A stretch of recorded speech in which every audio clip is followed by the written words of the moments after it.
Welcome students. Last લેક્ચરની અંદર આપણે શ્રવણની ક્રિયાવિધિ વિશે ભણી ગયા અને અંતઃકરણની તમામ રચનાઓ વિશે વિગતવાર ભણી ચૂક્યા છીએ. અને આજના લેક્ચરની અંદર હવે આપણે આ ચેપ્ટરનો છેલ્લો ટોપિક એટલે કે ચેતાતંત્ર સંબંધિત અનિયમિતતાઓ અને થોડા પરિવર્તી ચેતા અને મસ્તિષ્ક ચેતાઓ વિશેનો અભ્યાસ જે છે કરવાનો છે. ચાલો ફટાફટ શરૂઆત કરીએ.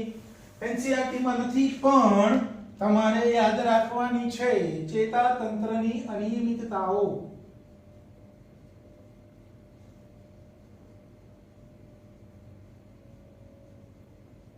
અથવા તો ચેતાતંત્રને લગતા રોગ. પહેલો રોગ જે છે મલ્ટીપલ સ્ક્લેરોસિસ. Multiple sclerosis. પહેલી લાઈન યાદ રાખવાની છે દીર્ઘકાલીન ચેતાતંત્રનો રોગ છે.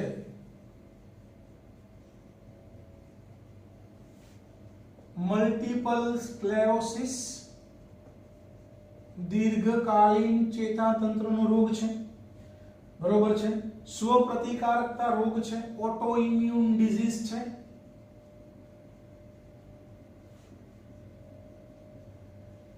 AID, that is autoimmune disease. શું થશે?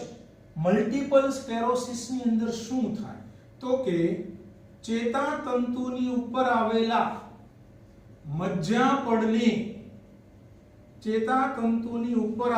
મજ્જાપડને નુકસાન થાય.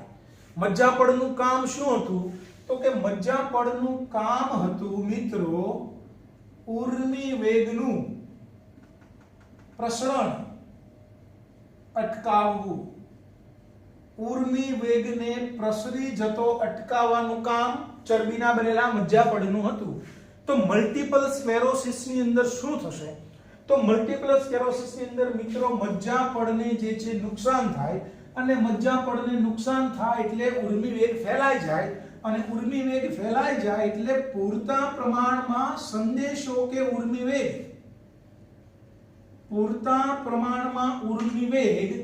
કોઈ પણ અંગ સ્નાયુ સુધી પહોંચી શકતો નથી. જે તે અંગ સુધી પૂરતા પ્રમાણમાં ઉર્મી વેગ જે તે અંગ સુધી પહોંચી શકતો નથી. અને આવું થશે એટલે શું થાય તો કે હાથ પગનું માનો કે હાથમાં પૂરતા પ્રમાણમાં ઉર્મી વેગ ન મળે.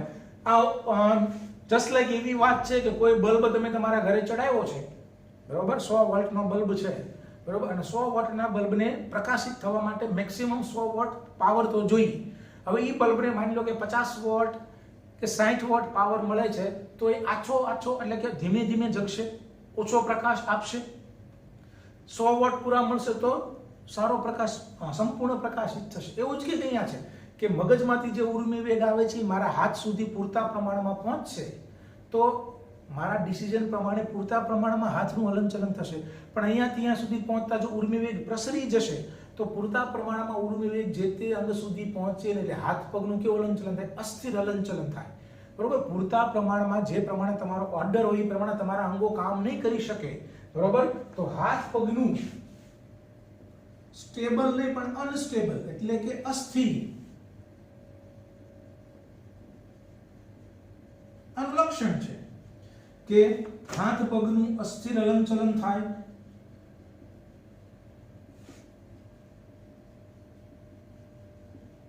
આંખના પલકારામાં અનિયમિતતા, પૂરતા પ્રમાણમાં બોલવામાં ખામી, તોતડું બોલાય, બોલી ન શકાય, બોલવામાં ખામી, અને લાંબા સમયે આવી પરિસ્થિતિ રહે તો કંકા સ્નાયુઓનો પક્ષીઘાત થાય, મતલબ પેરાલિસિસ થઈ જાય. બરોબર. તો યાદ રાખવાનું છે multiple sclerosis. First line, second line important for MCQ. બરોબર. ઓટોઇમ્યુન ડિઝીઝ છે અને દીર્ઘકાલીન ચેતાતંત્રનો રોગ છે. તો પહેલા રોગની વાત કરી, first one is multiple sclerosis. Second ડિઝીઝની આપણે જે વાત કરવાની છે પાર્કિન્સન.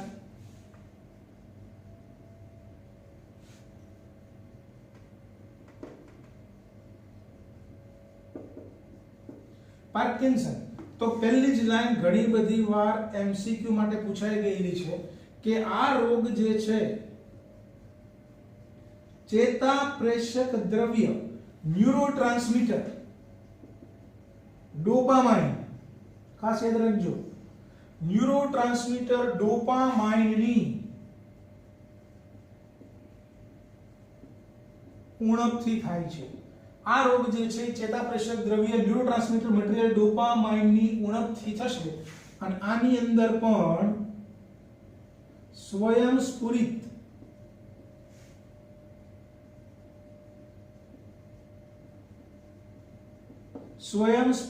હલનચલનમાં ઉણપ સર્જાય છે. બરાબર? તો આ ખાસ બે રોગ.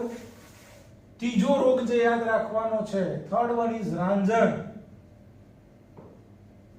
જેને આપણે બોલશું એસ્કાઇટિકા, સાઇટિકા.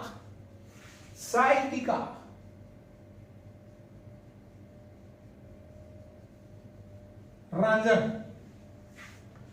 શું કામ થશે? તો કરોડરજ્જુમાં જે કશેરુકા આવેલી છે,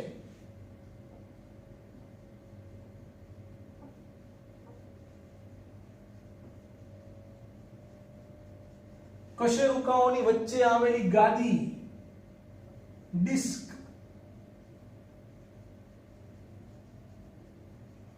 ખસી જવાથી થાય છે. પીઠનો દુખાવો થાય. બરોબર? ખાસ એક વાત યાદ રાખવાનું છે, કશેરુકાની વચ્ચે આવેલી ગાદી ઘસાઈ જવાથી, એ પણ લખી નાખીએ આપણે, ઘસાઈ જવાથી અથવા તો ખસી જવાથી થાય છે સાઇટિકા એટલે કે રાંઝણ. તો સિમ્પલ 3 રોગ છે અને ખાસ બહુ ડીપમાં જવાની જરૂરિયાત નથી. જેટલું મેં તમને કીધું છે એટલું તમારે યાદ રાખવાનું છે. આગળ વધીએ. એક્સ્ટ્રા ઇન્ફોર્મેશન બધી તમને આપી રહી છું અત્યારે. હવે આપણે ચેતાતંત્રમાં બે પ્રકારો ભણ્યા હતા, મધ્યસ્થ ચેતાતંત્ર અને પરિવર્તી ચેતાતંત્ર. મધ્યસ્થ ચેતાતંત્રમાં મગજ અને કરોડરજ્જુનો સમાવેશ થાય અને પરિવર્તી ચેતાતંત્રમાં આપણે વાત કરી હતી કે ભાઈ પરિવર્તી ચેતાતંત્ર શેનું બનેલું છે? તો પરિવર્તી ચેતાતંત્ર જે છે એ મગજમાંથી નીકળતી 12 જોડ મસ્તિષ્ક ચેતાઓ અને કરોડરજ્જુમાંથી નીકળતી 31 જોડ કરોડરજ્જુ ચેતાઓનું બનેલું છે. તો આપણે આજે પરિવર્તી ચેતાતંત્રનો થોડોક અભ્યાસ કરી લઈએ. બેઝિક જે આઉટ ઓફ એનસીઈઆરટી નું છે, but it is very important for your NEET examination. આગળ, પરિવર્તી ચેતાતંત્રમાં 12 જોડ મસ્તિષ્ક ચેતાઓ એટલે ટોટલ 24 મસ્તિષ્ક ચેતા અને 31 જોડ કરોડરજ્જુ ચેતા, ટોટલ 62. તો 12 જોડ મસ્તિષ્ક ચેતાઓ અને કરોડરજ્જુની 31 જોડ કરોડરજ્જુ ચેતાઓ ભેગી થઈને પરિવર્તી ચેતાતંત્ર બનાવે. પહેલા આપણે અભ્યાસ કરીએ મસ્તિષ્ક ચેતા. કેટલી છે? 12 જોડ. હવે મેં તમને ચેતાના 3 પ્રકારો કીધા હતા. સંવેદી ચેતા હોય, ચાલક ચેતા હોય અને બંને કામ કરે, જેને આપણે બોલીશું મિશ્ર ચેતા. તો આ જે 12 જોડ જે છે, 12 જોડ જે છે એમાંથી કેટલી સંવેદી છે, કેટલી ચાલક છે અને કેટલી મિશ્ર છે? તો 3 પ્રકારની ચેતાઓ છે મિત્રો. સંવેદી ચેતા પણ છે, ચાલક ચેતા પણ છે અને મિશ્ર ચેતા પણ છે. સંવેદી કઈ 12 જોડમાંથી ટોટલ કેટલી? તો 12 જોડમાંથી ટોટલ 3 જોડ સંવેદી ચેતા છે. 12 ના, હવે જો હમણાં હું તમને કહું, 12 ના નામ, 12 જોડ જે મસ્તિષ્ક ચેતાઓ જે છે એ 12 મસ્તિષ્ક ચેતાના નામ, એ કોનું ચેતાકરણ કરે, મતલબ કયા અંગમાંથી એ ઉર્મિ વેગ લાવે, બરોબર, કયા અંગનું એ ચેતાકરણ કરે છે એનું ટેબલ જ્યારે હું આ લેક્ચર તમને આપીશ યુટ્યુબમાં, એની સાથોસાથ આપણા ગ્રુપની અંદર હું તમને એ 12 જોડ મસ્તિષ્ક ચેતાઓના નામનું અને એ કોનું ચેતાકરણ કરે એનું એક ફોટો અથવા તો પીડીએફ ફાઇલ પણ મૂકીશ, જે તમારે દરેક વિદ્યાર્થીઓએ તમારી બોર્ડ વર્કની બુકમાં લખી લેવાનું છે. 12 જોડના નામ પણ યાદ રાખવાના છે અને કોણ કોનું ચેતાકરણ કરે એ પણ તમારે યાદ રાખવાનું છે. અને એ ટેબલ, એ ફોટો હું તમને આપણા ગ્રુપમાં જે છે આપી દઈશ. અત્યારે કુલ શું યાદ રાખવાનું છે કે ભાઈ મસ્તિષ્ક ચેતાની 12 જોડ છે, તેમાંથી 3 જોડ સંવેદી ચેતા છે, 5 જોડ ચાલક ચેતા છે અને 4 જોડ મિશ્ર ચેતા છે. ટોટલ નંબર કયો તો કે પહેલી જોડ, બીજી જોડ અને 8મી 128. પહેલી જોડ સંવેદી, બીજી જોડ સંવેદી, 8મી જોડ સંવેદી ચેતા છે. ચાલક ચેતામાં ત્રીજી જોડ ચાલક ચેતા, ચોથી, છઠ્ઠી, 11 અને 12. 3 4 6 11 12. આ જે ચાલક ચેતાઓ જે છે ચાલક ચેતા છે તાને 5 7 9 10. 5 7 9 and 10. 5 7 9 10 બધી આવી ગઈ. ટોટલ 12 જોડ છે. 1 2 3 લઈને 12. બરોબર છે. એમાંથી પહેલી, બીજી કેવી સંવેદી ચેતા છે, ત્રીજી તો કે ચાલક ચેતા છે, ચોથી ઈ પણ ચાલક ચેતા છે, પાંચમી જોડ મિશ્ર ચેતા છે, છઠ્ઠી જોડ ચાલક ચેતા છે, સાતમી મિશ્ર ચેતા છે, આઠમી સંવેદી છે, નવમી મિશ્ર છે અને 10મી મિશ્ર છે, 11 12 ચાલક ચેતા છે. ખબર પડી મેં કઈ રીતે લખેલું છે? બરોબર. 128 પહેલી જોડ, બીજી જોડ, આઠમી જોડ સંવેદી, ત્રીજી, ચોથી, છઠ્ઠી, 11 12મી જોડ ચાલક, પાંચમી, સાતમી, નવમી અને 10મી જોડ મિશ્ર. તો ટોટલ કેટલી? 12 જોડમાંથી કેટલી થઈ?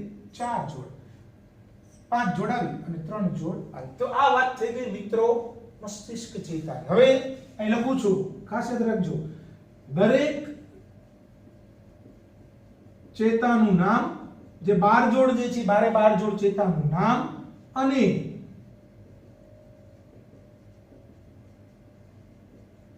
ઈ કયા અંગનું ચેતાકરણ કરે, દરેક ચેતાનું નામ તમારે યાદ રાખવાનું છે અને કયા અંગનું ચેતાકરણ કરે આનું ટેબલ તમને મળી જશે. બરોબર. એ તમારે તમારી બોર્ડવર્કની બુકમાં લખવાનું છે અને એને યાદ પણ રાખવાનું છે, કારણ એમાંથી સમજવાનું ઓછું છે, સીધું યાદ રાખવાનું તમારે વધારે છે. તો ટેબલ આની નીચે તમારે મિત્રો લખી નાખવાનું, આપી દઈશ તમને હું. આ વાત થઈ ગઈ મસ્તિષ્ક ચેતાની. હવે આપણે વાત કરી લઈએ ફાઇનલી છેલ્લું કરોડરજ્જુ ચેતાઓની. કરોડરજ્જુ ચેતા કેટલી છે? 31 જોડ, ટોટલ 62. અને તમને જાણીને નવાઈ થશે કે આ જે 31 જોડ એટલે કે 62 જે કરોડરજ્જુ ચેતાઓ જે છે એ આવી નથી આવી, બધી કેવી છે? મિશ્ર ચેતા છે. બધી જ મિશ્ર ચેતાઓ છે. બરોબર. બંને કામ કરે છે, સંવેદીનું કામ પણ કરે છે અને ચાલકનું કામ પણ કરે છે. 31 જોડ મિશ્ર ચેતાઓ છે. આગળ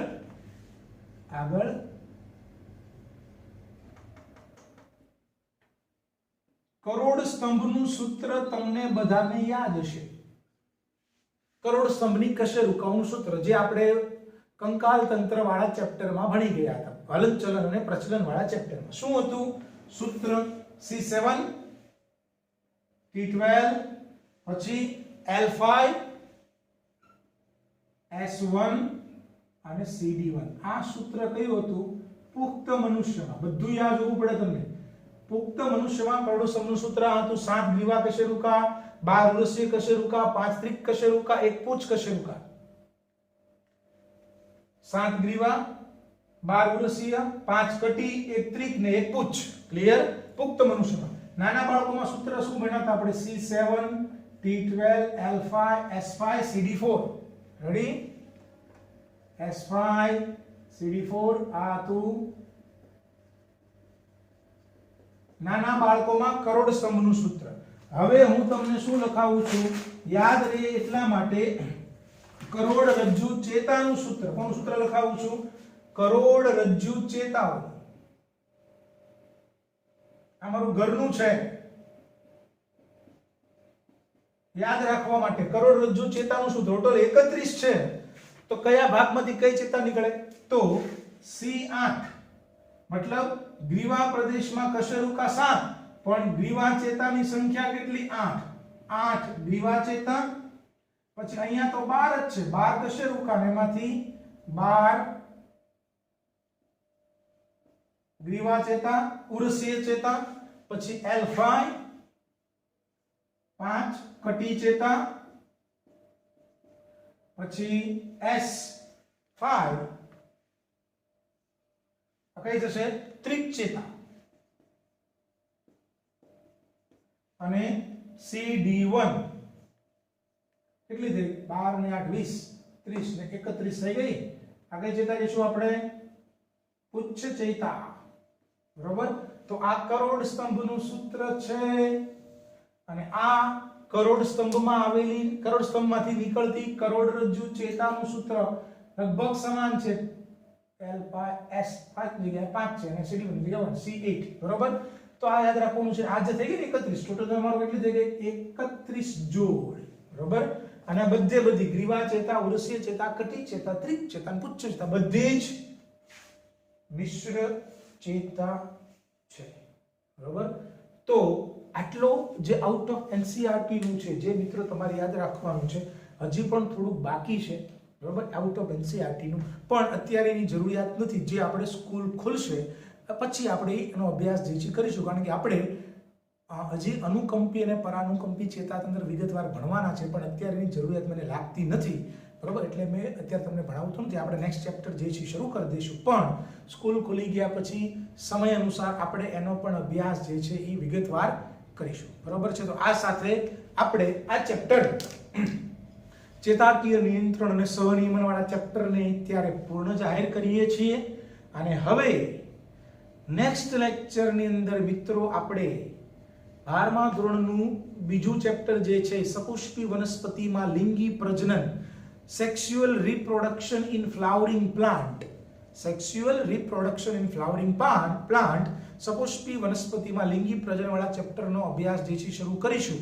પણ એ ચેપ્ટર શરૂ કરતા પહેલા દરેક વિદ્યાર્થીઓને મારી ખાસ સૂચના છે કે ઈ ચેપ્ટર તમને ત્યારે જ આવડશે જ્યારે તમને 11મા ધોરણમાં આપણે ભણ્યા હતા આવૃત બીજધારી વનસ્પતિનું જીવન ચક્ર. મેં તમને બહુ સારી રીતે સમજાવેલું છે. એ દરેક વિદ્યાર્થીએ એકવાર રિવિઝન કરી લેવાનું છે. આવૃત બીજધારી વનસ્પતિનું જીવન ચક્ર એક દ્વિવિધ જીવન ચક્ર જે હતું, દ્વિવિધ જીવન ચક્ર, માય મિસ્ટેક, દ્વિવિધ જીવન ચક્ર, એનો વિગતવાર અભ્યાસ જે કરી લેવાનો છે. તો વિડીયોને લાઈક કરજો, શેર કરજો, ચેનલને સબસ્ક્રાઇબ કરજો. અને હવે નેક્સ્ટ લેક્ચરની અંદર આપણે નવા ચેપ્ટરની શરૂઆત કરશું. ચેપ્ટરનું નામ છે sexual reproduction in flowering plant, સપુષ્પી વનસ્પતિમાં લિંગી પ્રજનન.